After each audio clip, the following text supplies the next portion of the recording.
एक बार की बात है। दो मित्र रहा करते थे। उनके गांव का नाम मीनापुर था और दोनों को पूरे गांव में सबसे घनिष्ठ मित्रता वाले दोस्त माना जाता था।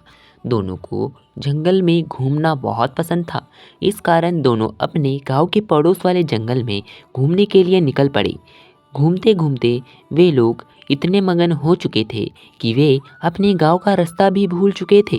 इस कारण वे अपने गांव के रास्ते की खोज में पूरे जंगल में घूमने लगे। घूमते घूमते वे लोग जंगल के एकदम बीचों बीच आ जाते हैं। चारों ओर पेड़ और सिर्फ चिड़ियों की आवाज़ उन्हें सुनाई दे रही थी।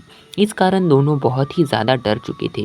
वे देखते ही देखते दो पेड़ों के बीच में आ जाते हैं। दोनों को बहुत ही ज़्यादा डर लग रहा था क्योंकि वे अपने गांव का रास्ता भूल चुके थे। दोनों अपने गांव के रास्ते की खोज में थे। दोनों थक गए और उन दोनों पेड़ों के बीच में रुक गए। तभी पहले मित्र को दूर से आता हुआ खतरनाक भालू दिखाई दिया। पहला मित्र बहुत ज़्यादा डर जाता है। देखते ही देखते दूसरे मित्र को भी दिख जाता है। दोनों बहुत ही ज़्यादा डर जाते हैं। पहला मित्र पेड़ पर चढ़ जाता है और दूसरे मित्र को पेड़ पर चढ़ना नहीं आता था।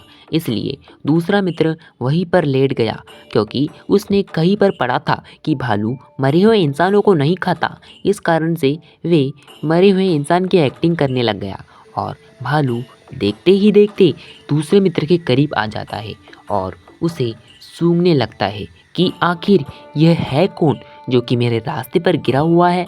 क्यों ना इसे सूंघ लिया जाए। और इसी कारण से भालू उसको सूंघ रहा था। सूंघने के बाद वे भालू वहाँ से चुपचाप चला जाता है क्योंकि भालू मरे हुए इंसान को नहीं खाते। इस कारण से भालू वहाँ से चला जाता है। भालू अपने रास्ते पर निकल पड़ता है।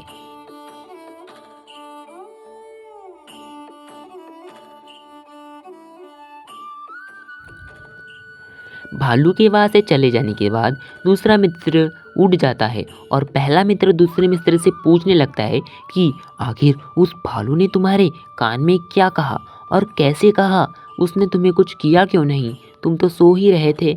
और भला उसने तुम्हें खाया क्यों नहीं। इस तरह के प्रश्न पहला मित्र दूसरे मित्र से पूछने लगा। दूसरा मित्र बोला। दूसरे मित्र ने कहा, भालू ने मेरे कान में यह कहा कि जो मित्र मुसीबत के वक्त साथ ना देता हो वह सच्चा मित्र नहीं होता। और तुम आज से मुझसे बात भी मत करना। तुमने मेरे बुरे वक्त में मेरा साथ नहीं दिया और अकेले ही पेड़ पर चढ़ गए, मुझे मरने की हालत में छोड़ दिया। दूसरा मित्र वहाँ से बहुत ही ज़्यादा गुस्से में चला जाता है क्योंकि उसने देख लिया था कि उसका सच्चा मित्र उसको साथ नहीं दे सकता। इस कारण से वे उसे छोड़कर अपना रास्ता खुद ढूंढने के लिए निकल जाता है। और पहला मित्र शक के घेरे में आ जाता है और पछताने लगता है कि आखिर उसने ऐसा क्यों किया। अगर उसने उसी वक्त उसके मित्र की मदद की होती तो आज ऐसा ना होता। सीख, कभी भी किसी की मदद करने से पीछे नहीं हटना चाहिए।